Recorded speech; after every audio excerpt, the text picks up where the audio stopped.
আজকে কি মাছ একটা করেন পালেন বলেন তো। আজকে মাছ পালাম আমি চিতল মাছ। তাই দেখান তো কাকা, কোনটা দেখান তো। এই যে দর্শক দেখেন, বাইরে গেছে চিতল। এটা হচ্ছে কুমারখালী বলিয়া সন্ধ্যা সুইট গেটে এই মাত্র একটা মাছ পাওয়া গেছে, একটা চিতল। চিতল কাকা এটি কত হবে বলুন তো। 200 গ্রাম হবে। এক পোয়া পুষবি না। চিতল না, এই ধরবো না আগে ধরেন। মাথা ধরলে পরে আমার চলতে পারি না। হ্যাঁ ছুটে যাবে। এই যে দর্শক দেখেন, এটা পাওয়া গেছে চিতল। এসে বড়টা আছে না? হ্যাঁ এর সাথে বড়টা আছে 3 কেজি 4 কেজি। যখন বাদে কালকে বাজলাম হাফ কেজি রাত্রি, হাফ কেজি বাজলাম হাফ কেজি। আচ্ছা চিতল ঠিক বাজলাম আছে। হাফ কেজি, কাতল বাজলাম হাফ কেজি। আমরা ছোট ছোট পোনা পাইছিলাম।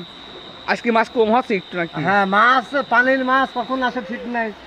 যখন আসে তখন বড়টা টাইনে তোলা যায়, ছিঁড়ে বাড়া তুলে যায়, তাই না? হ্যাঁ আচ্ছা থাকলে রাখি দিলাম না। হ্যাঁ ঠিক আছে। আচ্ছা মাছটা তাজা এই যে রাখলাম। আজকে প্রথম একটা মাছ বাড়াইছে, মানে প্রথম টানে ঠিক আছে, একটা চিতল মাছ পাইছে প্রথম টানেই। আজকে মনে হচ্ছে ভাগ্য খুব ভালো, আর মাছ ইনশাল্লাহ হবে, তাই তো? হ্যাঁ 10 টান পরে পালাম নিম্নত। 10 টা পরে ঠিক আছে। এরকম ঘন্টাখানে, কালকে আধা ঘন্টা টানেছিলাম, 25 মিনিট টানেছিলাম, তাতে মাছ 3 ডে 4 ডেতে হাফ কেজির বেশি হয়ে গেছিল।